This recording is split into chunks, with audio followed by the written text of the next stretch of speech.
Tak, zdravím všechny. Jmenuji se Honza a společně se podíváme na CERMAT 2026, který teďka zrovna před nedávnou dobou vyšel, před pár hodinami.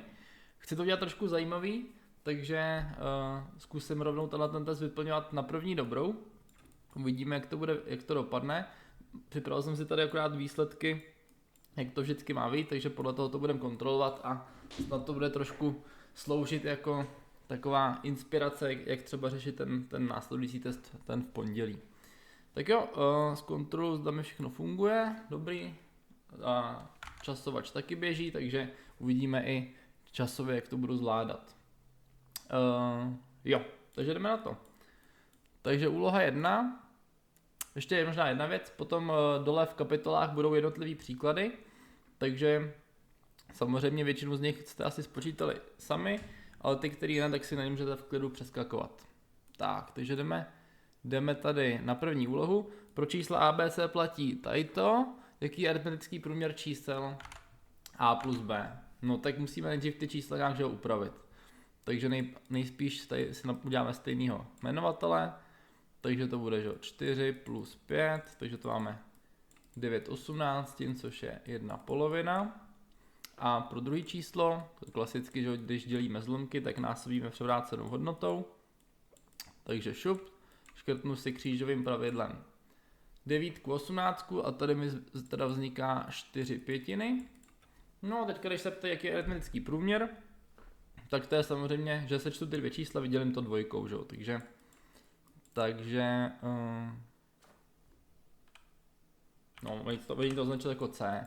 Takže teda spočítáme C, že to je teda 1/2 plus 4/5, vlastně lomeno 2, protože to musím vydělit počtem těch čísel. No, takže to si dáme na desítiny, takže to je 5 plus 8 lomeno 2, takže to máme 13 desetin až to celý polovina. No a složený zlomky upravíme tak, že ten horní čítatel si opíšu, druhý převrátím a dám tam krát tady jakoby jednina, že jo, takže to je 1/2. Tak, takže to vychází jako 13 dvacetin. Zapište zlomkem v základním tvaru číslo, jasně, takže Ačko je 1/2, Bčko je 4/5 a Cčko jsou ty 13 dvanáctin. Mrkneme se, jestli to dáme správně. 1/2, 4/5, 13 dvanáctin. Super, takže nějak takhle bych to řešil. Tak, dvojka. Vypočítej tady to, tak upravíme si nejdřív závorky, takže to je minus 2,5 krát minus 0,5. No, takže minus a minus mi dá plus, takže určitě výsledek bude plusový. A tohoto bych asi spočítal, no, asi pod sebe, no. Takže, nebo vlastně to je jako děleno 2, že jo, to samý, takže to vlastně bude 1,25, jestli dobře počítám. Jo, vlastně krát 1/2 je to samý, co děleno 2, takže 1,25. Tak, mrkneme se, jasný, 1,25. Tak, dobrý, jdeme na dvojku, takže klasický složený zlomky, to se dělá tak, že upravíme nejprve čitatel nebo čitatel zvlášť a jmenovatel zvlášť, takže tady můžeme rovnou krátit 5, takže dostaneme 5 a 1 a tady 2 na 1 a 14, mínuskou musím obsat, že jo? Takže to bude minus 5/14 lomeno, tak a tady to je jakoby krát 1/2, takže 6 krát 1 je 6 a 7 krát 2 je 14. No a jedničku se napíšu jako 14/14, že jo, to je co nejrychlejší. Takže minus 5/14 napíšu a dole bude, kolik to je, 20/14, což si rovnou vykrátím 2 na 10 sedmin. No, takže to je minus 5/14 krát 7/10, že jo, převrátíme. Takže výsledek bude minus 35 104, no možná, že to můžu zkrátit spíš. Zkraťme to 5, 1 a 2. A tady to taky, že jo, 1 a 2, takže to bude asi lepší. Takže minus 1/4. Tak, minus 1/4. Jasný. Tak, dobrý. A jdeme na trojku. Takže vypočítej pro a se rovná 7. To tam ještě nebylo, ten příklad nikdy, takže to je zajímavý, že to tam takhle dali, ale prostě to je jen dosazení, že jo, jednoduchá věc. Takže 9x a na druhou to je 49, minus 6x 7, plus 1, no 9x49, tyjo, to je nějaký těžký, tyjo, tady to, co to tam dali, tak prostě musíme pod sebe. Takže 49x9, to je 1, 8 si pamatuju, tady to je 44, no to mám správně, takže 441 minus 42 a plus 1, tak 441 minus 42 je 399 a plus 1 je 400 rovný, takže 400. Tak, je to tak, super. Jdeme na dvojku, takže tady máme klasický výrázek. Takže upravte a rozložte na součin užitím vzorce. No tak nejdřív asi vynásobíme, že jo? Takže 1 minus 2n plus 2n a minus že jo, 16n na druhou, když to roznásobím. Tady to se mi sežere, vznikne mi 1 minus 16n na druhou, rozložíme podle vzorečku a na druhou minus b na druhou, tak je to 1 minus 4n krát 1 plus 4n. Tak. Takže 1 minus 4n a 1 plus 4n, jasný. Tak. Upravte na co nejjednodušší tvar bez závorek. Takže zase roznásobit. Nejdřív se tady mrknu, jestli se něco nedá náhodou rovnou upravit. Nedá, takže jdeme rovnou počítat. Takže x krát 1 je x a x krát minus x je minus x na druhou. Potom 2 krát 1 je 2 a 2 krát minus x je minus 2x. Tak, teďka tady, pozor, tady máme teďka tři členy, nebo jakoby tři výrazy a do součinu, 3 činitele.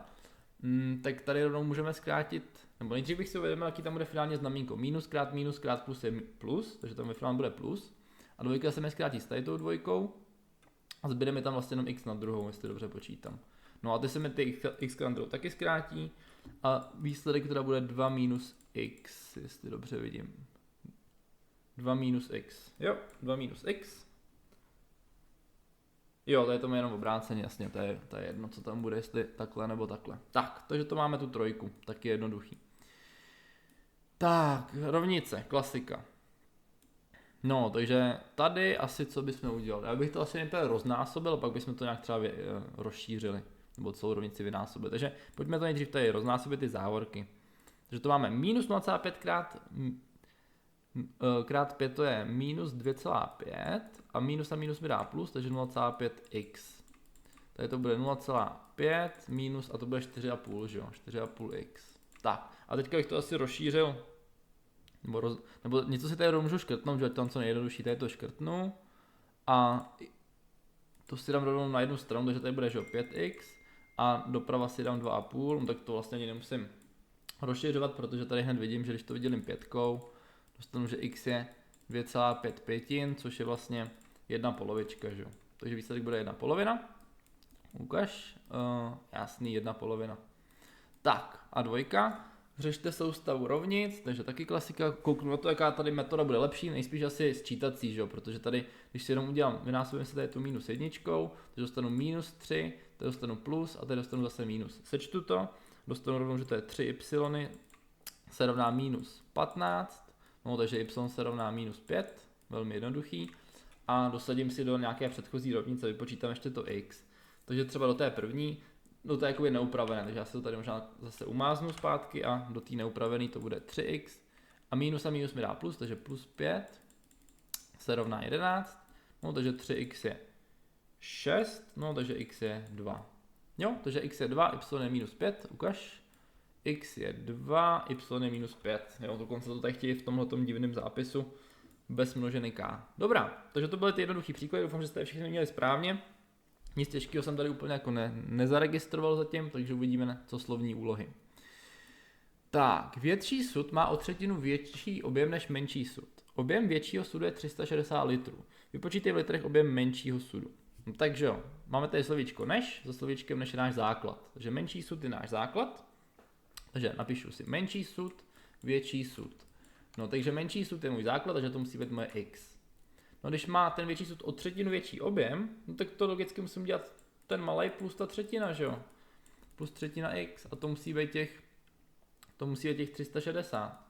No takže když to sečtu, dostanu 4 třetiny x, že je 360, vynásobím trojkou, takže 4x se rovná, kolik to je 1080 myslím. No a děleno 4, tak je to, kolik to je, tady to asi, no to asi je zle. Já to asi z hlavy nezvládnu, tady to 270, jo, to snad bude 270. Jo, takže 275. Jasný, je to tak. Tak, jdeme na 6. Vypadá docela zajímavě. Tak, cyklostezka začíná u nádraží a končí u chaty. Petr vyjel od nádraží po této cyklostezce. Ujel 2/3 její délky a zastavil se u stánku s občerstvením. Tam zjistil, že ztratil telefon, našel ho, až když se vrátil o 1/4 vzdálenosti, kterou předtím ujel od nádraží ke stánku. Pak pokračoval po cyklostezce až k chatě. Jo, takže tady někde byl jakoby stánek, to tady, protože nevím, proč to tady nemají napsaný, a tam jakoby dojel, pak se vrátil a pak zase dojel zpátky, jasný. Délku celé cyklostezky si označíme jako x. Vyjádří výrazem s proměnou x délku cyklostezky mezi stánkem a chatou. Mezi stánkem a chatou, to znamená tenhle ten druhý díl té cesty. No tak když tady víme, že ujel 2/3 a zastavil se u stánku, no tak logicky, tady to, když jsou 2/3 x, no tak tady to musí logicky 1/3, že jo. Takže to bude 1/3 x, případně se teda napsat samozřejmě jako x lomeno 3. Takže x lomeno 3, jasný, x lomeno 3. Tak, 2. Vyjádří výrazem s proměnou x délku cyklostezky mezi stánkem a místem, kde Petr našel svůj telefon. Jo, takže on teda u stánku zjistil, že ho nemá a vrátil se o 1/4 vzdálenosti, kterou předtím ujel. Takže on se tady vrátil o 1/4, ale toho, co ujel. Takže o 1/4 z těch 2/3, že jo, to je to, co on ujel. Takže vrátil se o tolik. Takže to si pojďme spočítat. My víme, že z je jako násobení, takže to je 1/4 krát 2/3 x. A to je, zkrátím si to takhle, šup, takže to je 1/6 x. Tak, takže o to se on vrátil. No tak a oni tady chtějí vyjádřit s xem mezi stánkem. Délku cyklostezky mezi stánkem a místem, kde našel svůj telefon. Tak to je teda tohleto, ne? To je ta 1/6 x. Takže x lomeno 6. Tak, ukaž? Je to tak, jo? Takže 5. Tak, ve chvíli, kdy našel svůj telefon, zbývalo Petrovi k chatě ještě 24 minut, teda kilometrů. Vypočítej, kolik kilometrů Petr celkem najezdil, než se dostal od nádraží k chatě. No, to už je zajímavější. Takže, vyjdeme z této věty, že jo. Kdy našel svůj telefon, tak to bylo 24 km. To znamená vlastně, on ten telefon našel někde tady a až sem to je 24 km. Takže vlastně to musí být. Ta 1/3 x, to je vlastně, že tato část, a plus to červený, že ta 1/6 x. A to musí být určitě 24 km. Jo, takže takhle vlastně zjistíme to x. No, takže vynásobím si to 6, dostanu, že 2x plus x je 144, takže 3x je 144, to se dá dělit trojkou, takže x bude 48, snad jo, 48 kiláků. Takže to je celá trasa, ale pozor, mě nezajímá celá trasa, mě zajímá, kolik celkem najezdil.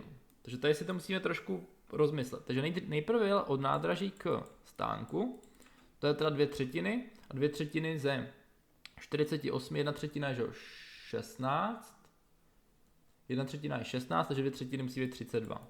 Tak, potom jel zpátky, to je ke stánku, jakoby tam, kde to našel. Tak já tady udělám jako telefon, tohle to má být jakože telefon.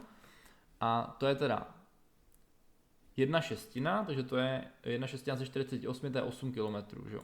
A pak to dojel do cíle, což bylo těch 24. Takže ten třetí část je 24, takže celkově teda ujezdil, to je 40 plus 24, to je 64 km. Tak, je to správně nebo ne?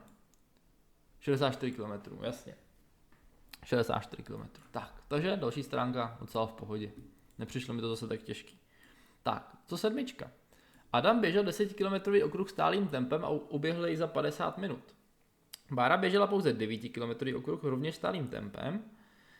Adam i Bára vyběhli ve stejném okamžiku a po 30 minutách běhu jim oběma zbývala do cíle stejná vzdálenost. Kolik km uběhla Bára za 30 minut? Jasně.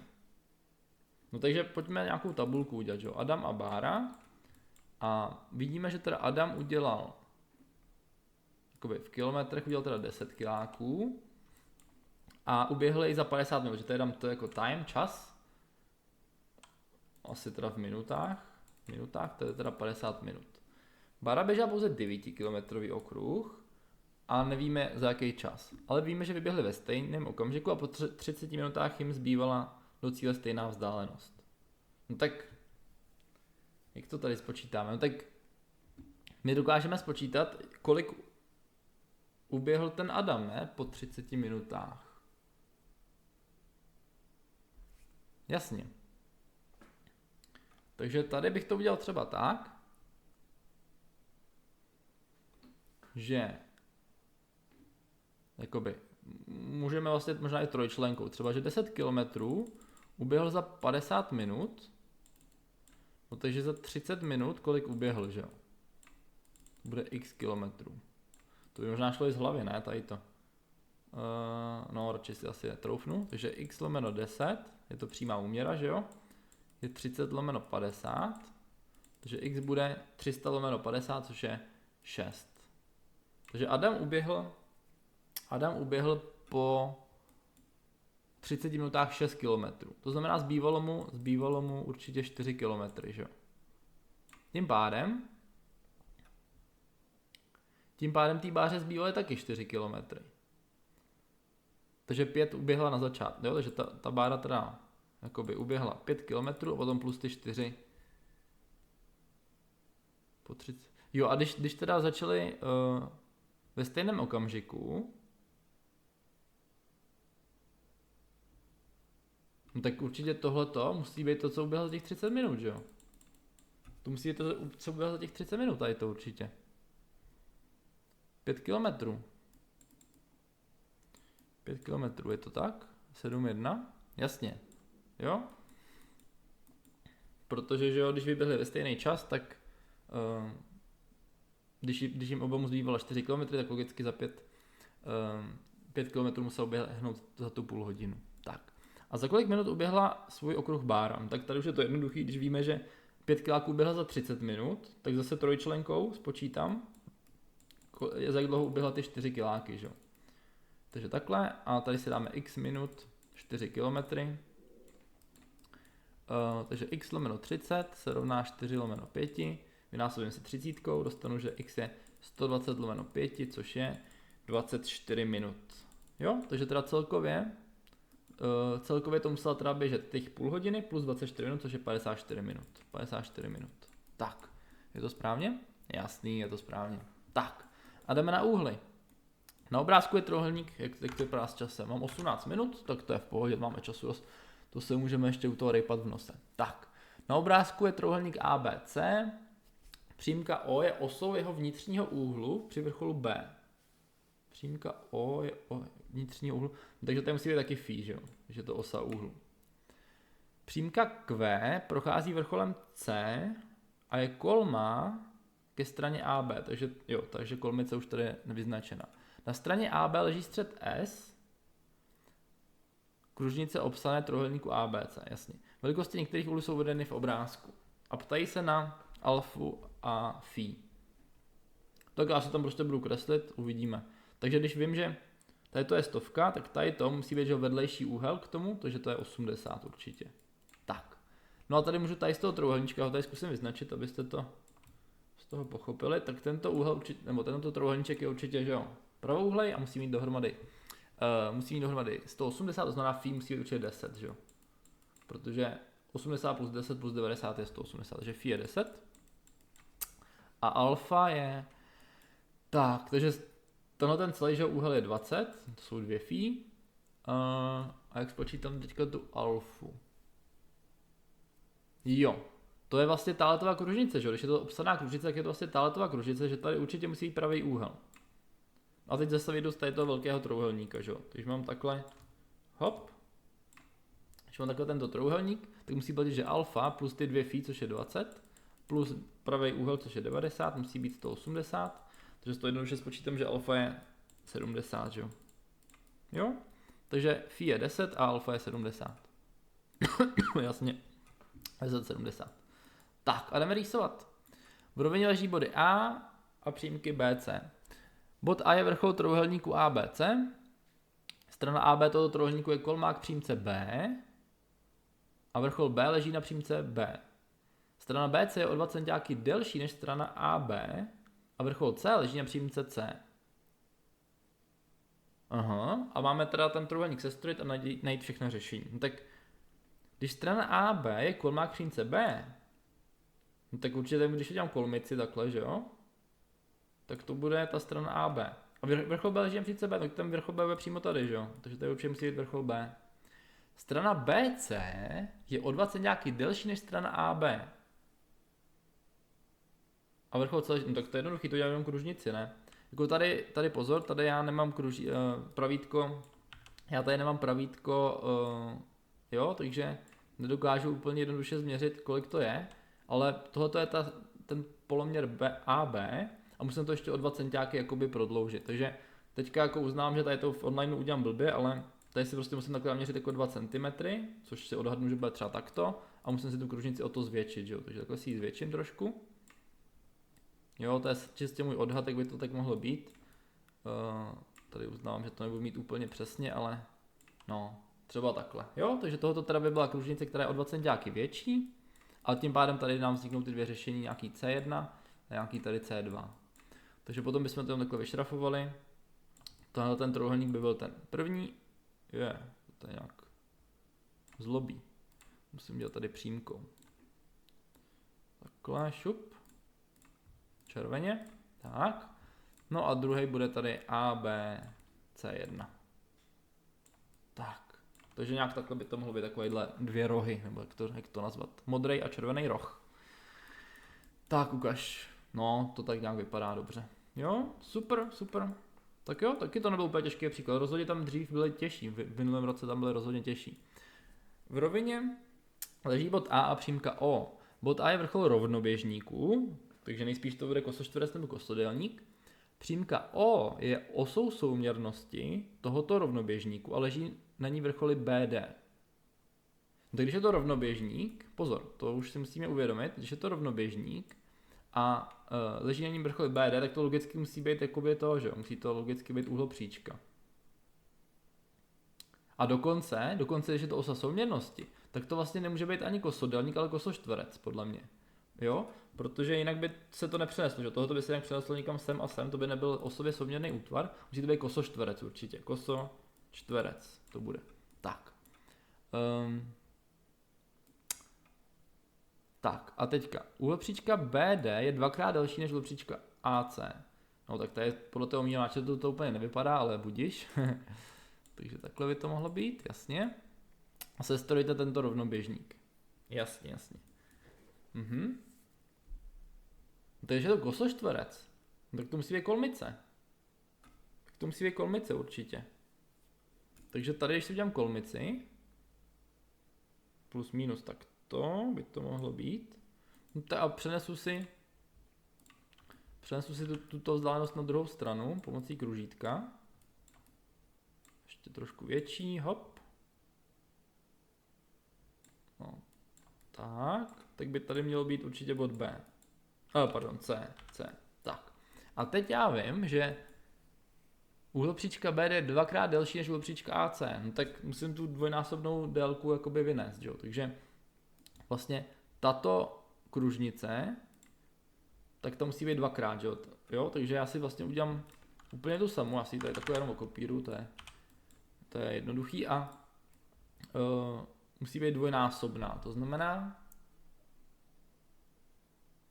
jak to tady udělám? No, jak to je, tady to udělám, aby to bylo dvojnásobný. Musí to být trošku delší.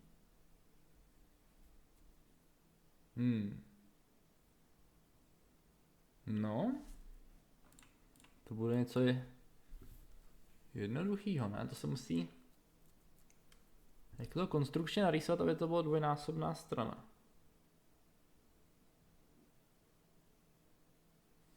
To musí být jako o kousek doleva i doprava, že jo? Musím jako roztáhnout na obě dvě strany. Tady byl určitě nějaký střed toho rovnoběžníku. Jak to tady to udělat, tyjo? Jo.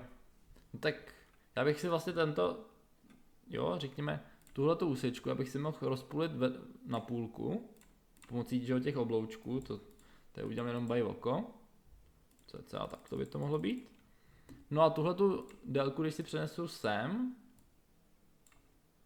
a úplně to stejný jakoby přenesu na tuhletu stranu,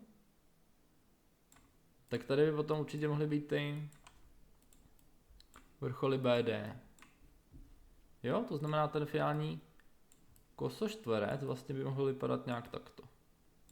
No, to teda není úplně jako ne. Uznám, že tady to nemám úplně nejrovnější, ale myslím si, že ten princip jakoby tady byl v pohodě. Jo, takže teďka určitě ta úhlopříčka BD je dvojnásobná než ta... Já jsem blbý, já jsem to vlastně mohl udělat úplně jednoduše. Už mi to napadlo. Stačilo, že ho nabrat do kružítka tady tu vzdálenost od A do C a vlastně zapíchnout to sem a dát to jako sem a dát to i sem, že jo, vlastně udělat kružnici. No jasně, to jsem blbej, to jsem vlastně mohl krásně udělat takhle, a to tady ukážu ještě rychle. Takže takhle, tohle jsem do kružítka, jenom to vlastně... Ne, to takhle nepůjde, to by bylo moc dlouhý.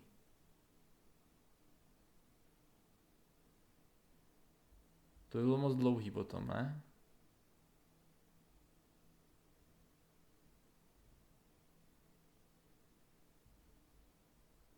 Teď jsem zmatený, teď doufám, že to má... No, takhle si myslím, že to je správně. Mrkneme se na to. Tady jako... Tady ta čára je stejně dlouhá jako tamto.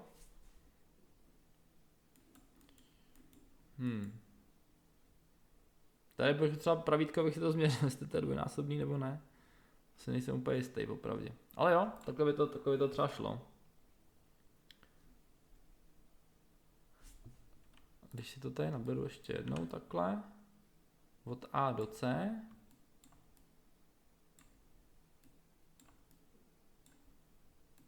Tak. A tady to musím dělat dvakrát. Tady tu délku. Takže jednou to udělám sem a jednou sem. Jo, tak to by mělo být spíš takhle, podle mě. Jasně. Jo, to by mělo být takhle určitě. Takže to tady ještě předělám, to byla moje chybička. Takže tady ten postup úplně asi by nebyl chytrý, no tady s tím. To by nebylo vlastně dvakrát. Tak, to předěláme hravě. Takže tady bude Bčko a tady bude Dčko, jasný. Tak, takže by to mohlo být ve finále tak. Takže to spíš vypadá jako, že to fakt je ten... Jo, takovýhle kosočtvereček by to mohl být. Tak, dobrý. Takže to je tady to. Teď už to tak vypadá. Dobrý. Tak jo, jdeme dál, jdeme počítat. 11. Náklad na lodi se skládá pouze ze 4 druhů zboží. Rýže, cukru, kávy a banánů.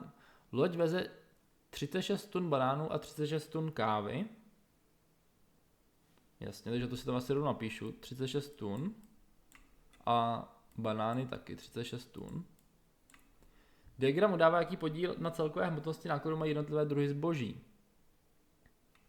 Rozhodněte, zda káva a banány tvoří dohromady 2/5 celkové hmotnosti nákladu.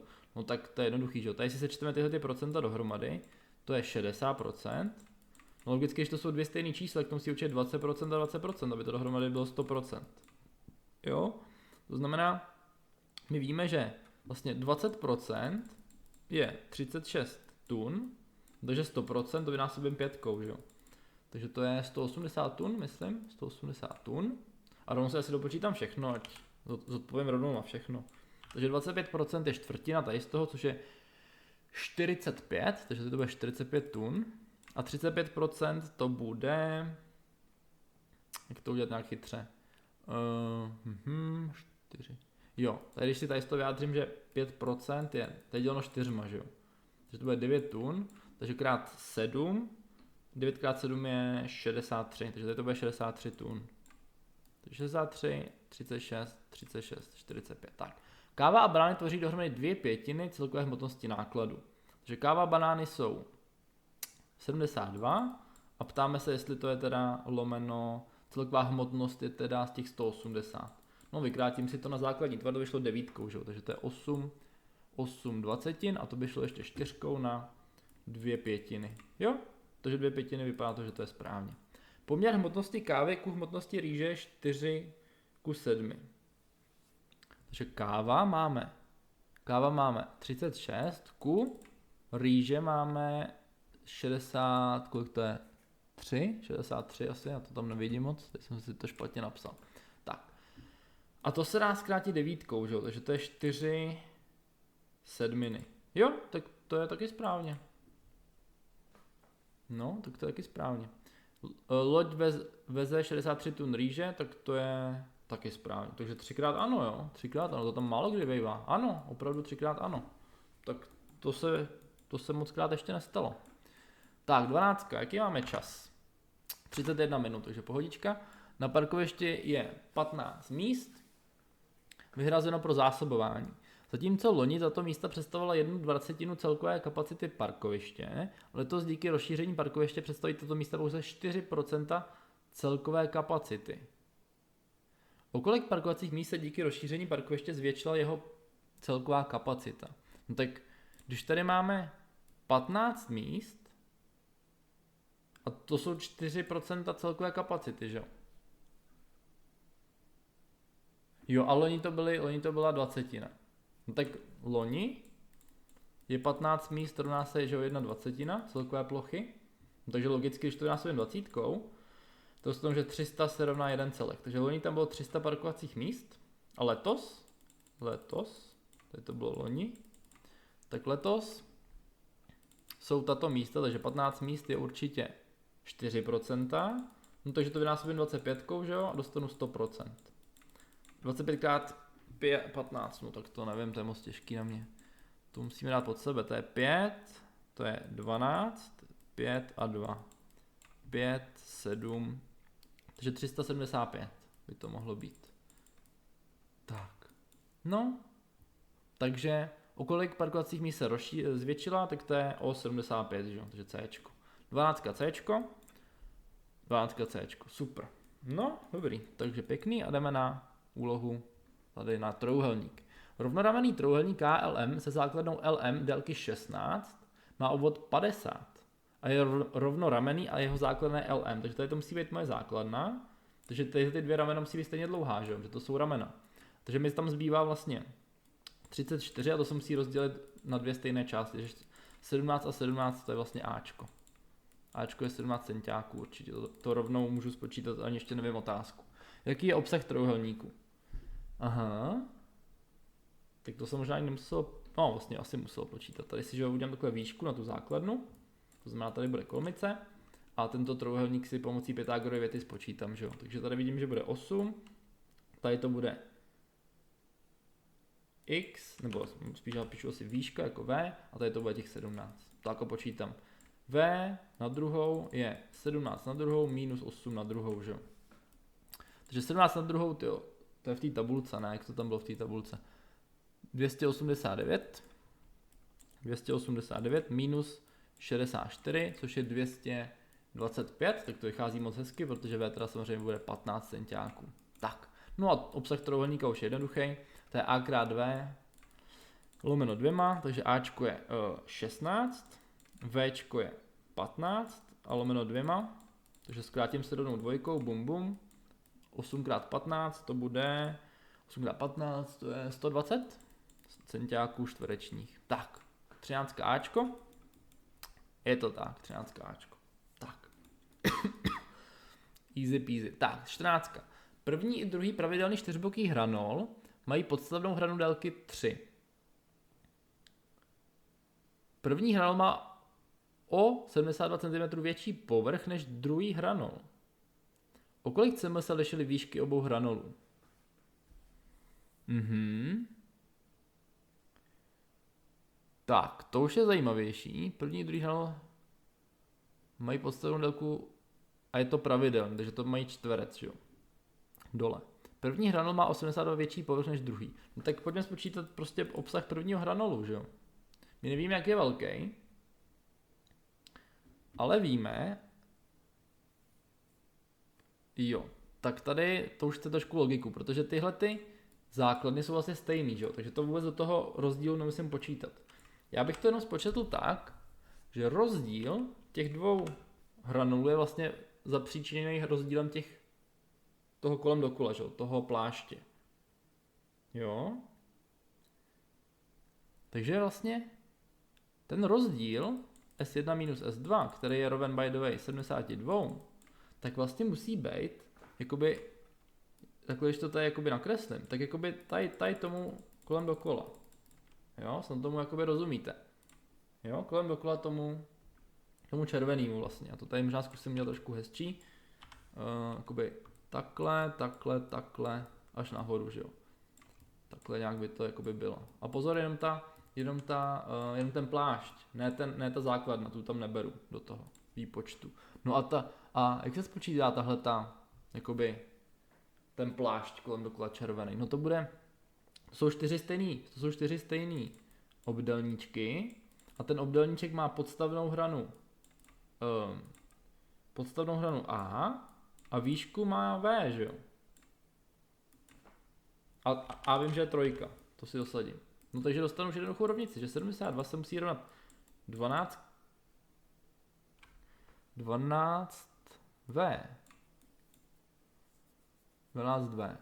No, takže V je 6. Což je, že jo, tato výška. No, takže by to mělo být 6, podle mě. 14 Bčko. Je to tak, jo. No a tohoto zatím byla asi nejtěžší úloha, to byla taková hodně na logiku. Jo, tak snad jste pochopili. Tak. 15, tak to je teda hodně jiná než klasicky, tak to mě docela překvapuje. To teda udělali dost jiný tady to. Tak pojďme na to. Na podložce stojí základní kvádr o rozměrech 2x1x1 a další 3 tělesa A, B, C, která jsme postavili z několika základních kvádrů. A máme teda spočítat, o kolik procent větší je objem tělesa B než objem tělesa A. No tak to je jednoduchý, ne? Tak objem tělesa A, VA, to je 2x1x1, že to je 2 cm krychlové. A objem tělesa B, to bude, takhle na dílku to je 2, takhle na dálku to je taky 2 a na výšku to je 1, že jo, podle těch rozměrů. Takže to určitě musí být 2x2 je 4x1 je 4. Takže když se ptají, o kolik procent je větší objem Bčka než, pozor, slovíčko než, takže tohle to bude základ, těleso A bude základ. No, takže když základ máme 2, tak x bude 4, což samozřejmě ani nemusím počítat, to je 200%, že jo. Ale pozor, ptají se o kolik, když je tam o kolik, tak to musí být jako o 100%, ne teda? Tak, že by to bylo to Fko, je to tak? Ečko, cože? Tak tady jsem se teda zmýlil. O kolik procent větší je objem B? Jo, aha, já jsem počítal. Pardon, já jsem počítal celou dobu. Já jsem celou dobu počítal tady ty dvě, že jo? No jasně, my bad. Takže ještě jednou. Takže tady to je teda to VA, že jo, takhle. A to VB bude teda trošku jinak, to si přepočítáme. To je moje chyba, pardon. Tak, takže Ačko je 4, to jsme spočítali, a Bčko. No tak vlastně jo, vlastně my to využijeme tento výsledek, že jo? Tady když máme 2 cm krychlové objem, tak těleso B se skládá ze 3 těchto hranolů, to znamená, musí to být určitě 6, že jo? Úplně jednoduchý. No, a vlastně jedeme tu stejnou trojčlenku, akorát, že s jinými čísly. Takže tady to bude x%. No, tady to taky nemusím počítat, to je 150, že jo? X je 150, to jakoby každý vidí, nebo měl by snad. A tím pádem se to zvedlo o 50%, takže to bude Ečko. Tak, dobrý. Takže pozor na to, nepozornost velká tady ode mě. Tak, o kolik procent menší je objem tělesa B než objem tělesa C? No tak to už je velmi jednoduchý, těleso B máme a těleso C je tvořeno z kolika kvádrů? 1, 2, 3, 4, 5, takže to bude 5 krát je 2, že? Takže to je 10 cm krychlových. Tak to mi přijde velmi jednoduchý příklady teda zatím. A zase, tak těleso C je základ, takže těleso C je 10 centiáků je 100%, no takže těch 6 centiáků krychlových je x%. Tady to z hlavy asi už, jo, to dáme, že jo. To je, jakoby jednička je 10%, že 6 je 60%. Jo, kdybyste to náhle spočetli, tak prostě doma je trojčlenkou, ale tady to myslím, že je velmi jednoduchý. Takže 60%, takže o kolik procent je menší než 100? No o 40, že jo, takže Dčko. Teď doufám, že už jsem se teda nezmýlil, Dčko, je to tak, dobrý. Tak, a trojka, tak. Ze základního kvádru odřízneme část, která přesně zaplní otvor uvnitř tělesa C, takže tento otvor. O kolik procent se zvětší objem tělesa C zaplněním otvoru touto částí? Tak původní objem tělesa C je 10, no a já musím zjistit objem tadyhle toho otvoru vlastně. Objem otvoru. No tak to by mělo být, že jo, tady ta stránka je 1, dozadu to je taky 1 a nahoru to je taky 1, že jo. Takže to bude 1 cm krychlový. No. Takže se to vlastně zvětší na 11 cm, že jo, krychlových. To bude F jako final objem. No a zase. O kolik se zvětší objem tělesa C zaplněním otvoru? No takže původní objem tělesa C je 10, takže 10 je 100%, no a 11 je teda x%, že jo. No tak to je samozřejmě zase 110%, že jo. Takže to je o 10%. Tak, hele, vyšel Eda, jo. Tady to bylo velmi jednoduchý, vypadalo to na začátku strašidelně, ale tahle ta úloha na trojčlenku teda byla velmi jednoduchá. Tady se to všechno dalo dělat z hlavy, bez počítání. Takže doufám, že jste to měli všichni správně. Tak, a jdeme na Final Boss 16. Po spuštění automatu začali dva roboti Jas a Dog plnit prázdnou nádobu míčky a třetí robot Pat začal míčky odebírat.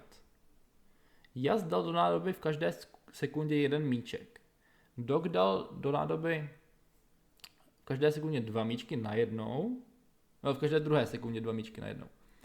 A Pat v každé 5. sekundě z nádoby 5 míčků odebral. Určitě počet míčků v nádobě na konci 14. sekundy po spuštění automatu.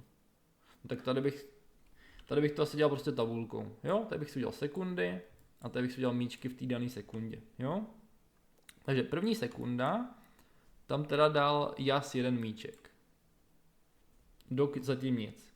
Ve druhé sekundě dal Jas taky jeden míček, ale Dog tam dal 2 míčky. Takže to musí být 3 míčky. Ve třetí sekundě zase dal jenom Jas, to znamená 4 míčky. Ve čtvrté sekundě dali zase plus 2 míčky, takže 6 míčků.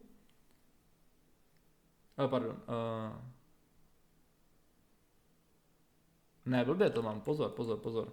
Ve druhé sekundě dal 2 míčky, takže tam byly celkem 4 míčky, že jo, protože Jas dal 1 a Dog dal 2. Jasně, takže plus 3, jasně. Tady bude 5 a tady bude zase plus 3, takže 8. A teď už asi vidíme, jak to bude fungovat, ale pozor, teď nám do toho ještě spadne ten Pat, protože v každé 5. sekundě 5 míčků odebral. Takže Jas tam jeden přidal, že by jich tam bylo 9 a Pat jich 5 odebral, takže to je minus 5, to je 4. Takže by tam měly být 4 míčky. V 6. sekundě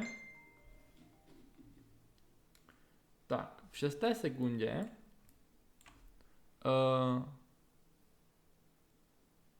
zase tam Jas jeden míček přidal a Dog 2. To znamená zase plus 3.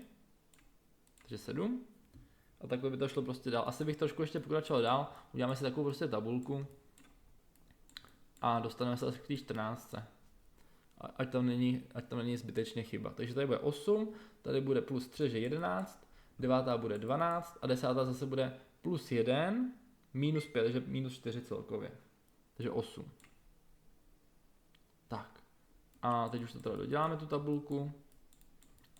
13, 14. Takže zase. V 11. sekundě se přidá jeden míček, ve 12. se přidají 3, ve 13. 1 a ve 14. 3. Takže 16. No takže podle mě tam bude 16 míčků. 18 míčků. Tak jo, takže kde je chyba? Jas dal do nádoby v každé sekundě jeden míček, dal do nádoby v každé druhé sekundě 2 míčky najednou. Takže 1, 4, 5, 8, plus 1 minus 5. To by mělo sedět. 6, jasně. 8, 9, minus 4, 1, 3, 1, 3. Tak tady mi to nějak nevychází. Na konci 14. Proč mi to nevychází? První sekunda. 1 míček.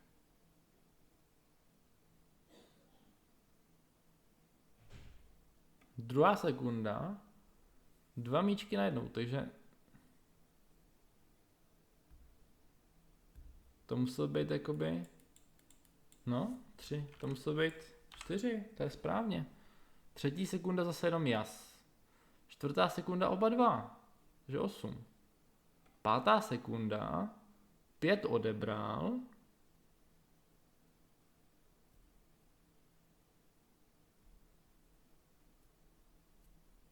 Jo, já už vím. Tady jsem dělal chybu v té 10. sekundě, že jo, protože, jasně, protože tam přidal jas 1, Dok přidal 2 a pak odebral 5, takže to nebude minus 4, ale tam bude jenom minus 2. Tady bude 10. Jasně, tady bude 11 tím pádem, tady to bude 14, tady to bude 15 a tady to bude ta 18. Jasný, takže už to bude správně. Tak, dobrý. Určitě v kolikáté sekundě po spuštění počet míčků v nádobě poprvé překročil 30. No, tak jako popravdě bych tady se pokračoval dál. Tady, než bychom vymysleli nějaký pravidlo, tak to asi tady spočteme dál. Teď už to bude v pohodě, si myslím. Uznám, že tady to asi není úplně nejrychlejší metoda, ale narychlo by mě takhle nic jiného asi nenapadlo, asi bych to fakt jako takhle udělal. Tak, takže 15. sekunda, přidáváme 1 míček a odebíráme 5, takže odebíráme vlastně 4, takže 14. Tady přidáváme 3, přidáváme 1, přidáváme 3, přidáváme 1 a tady zase ubíráme 2, protože jsme 3 přidali a 5 odebrali, takže odebíráme 2. Tak zase, plus 1, plus 3, no takže ta tabulka bude hodně dlouhá. Přidělám si pár zase číslíček. 26, no to už byste mohlo stačit, ne? Takže tady jsme přidali 3, takže tady 1, takže tady 25. Tady přidáme 3. A tady zase odebereme 4. Jasně, 4. Tak. 26 přidáme 3. 27 přidáme 1. A 28 už konečně, finally, máme 31 míčků. Takže v kolikáté sekundě po spuštění míčků v nádobě poprvé překročil 30, takže to bude 28 sekunda, podle mě. 28. Je to tak? Doufám, že teď už to, ano, teď už to mám správně, dobrý. Tak. A poslední. V některých sekundách se oproti předchozí sekundě změnil počet míčků v nádobě celkem o 3. Určitě počet míčků v nádobě v okamžiku, kdy k této změně došlo právě po 30. V některých sekundách se oproti předchozí sekundě změnil počet míčků v nádobě o 3. Jo, takže to je jakoby tady to, že jo. Tady mezi 1 a 2, to je jakoby o 3, že jo. Chápeš? O 3. Tady potom mezi jakoby 3 a 4, to je taky o 3. Potom to je mezi 5 a 6 o 3, že jo, vidíš. 5, 6 o 3. Zase. 7, 8 taky o 3. Tady to je vlastně vždycky ty dvojice, už dochází barvy. Ty dvojice jsou vždycky o 3, že jo. Ale pozor, 9 a 10 není o 3. To je potom zase až 11 a 12, jasně, to je taky o 3. Potom zase další barvička. 13, 14 taky o 3. Jo, takže tady vidíme nějaký řetězec. A my se vlastně ptáme, v jaké sekundě to bude celkem 30krát to o 3. No, tak pojďme to tady nějak z toho vykoukat, to bychom nějak na to mohli přijít, ne? Já si myslím, že takhle, když si tady udělám jednu jakoby tabulku, nebo takovouhle jako skupinu, tak tady se mi to bude furt opakovat, že od 1 do 10 tam vlastně uběhlo 4 tyhle ty cykly. Jeden cyklus, druhý cyklus, třetí cyklus, čtvrtý cyklus a pak je jeden jakoby necyklus, který nepočítám. Jo a zase, pojďme to radši do té 20 ověřit, za to takhle platí. Zase o 3 a tady zase by to nemělo být o 3, přesně tak. Takže tohle máme další cyklus, vidíte to?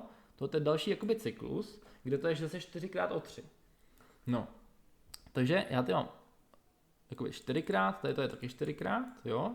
A já se ptám, kolikrát, jakoby po 30, kde to bude. No tak, co se, prostě chci se dostat co nejblíže k té 30, že jo? Takže se dostanu po 28, že to je 7 těchto skupin. Takže na konci 7. skupiny budu mít určitě na konci 70, že jo? Budu tam mít na konci 70. Jo? Tady bude jakoby konec to o 3. To bude, tady nevím, co bude za číslo, to je jedno, ale bude tam jako ta 28. Konec jakoby té 7. skupiny. Tohle to byla ta 7. skupina, jakoby. No a teďka jedu zase klasicky, že jo? Tady bude 71 až 72, bude zase o 3. A pak bude 73 až 74, bude taky o 3. Taky o 3. No a toto bude ta moje 30. jakoby o 3. Jo? Takže v některých sekundách určitě počet míčků v nádobě v okamžiku, kdy k této změně došlo právě po 30. No tak mi se teďka ptají na tohleto číslo, kolik to bude. No, tak to nevím. To musíme spočítat. Jak to tady spočítáme? No, tak jo. Nějak chytře. Jo, 4. Já si tady můžu všimnout jedné zajímavé věci. Já vím, že tohle je jakoby na pozici 4 v té skupině. Ta moje skupina vypadá nějak takhle, tohle je na pozice 4. Jo, jakoby pozice 1, pozice 2, pozice 3 a tohle je pozice 4. A když se podívám, když budu analyzovat ty pozice 4, což je tady to je 4,8. Další pozice 4 je 14,18.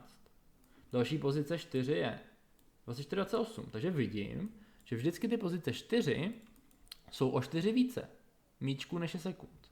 Jo? Takže logicky podle této úvahy by to mělo být podle 78. Je to správně? 78? Je to správně. Super. Takže máme kompletní test hotov. A kolik máme času?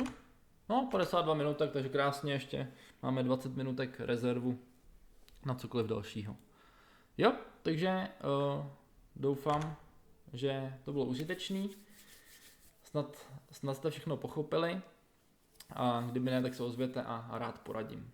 Tak se mějte krásně, hezký den a v pondělí budu přát zase hodně štěstí.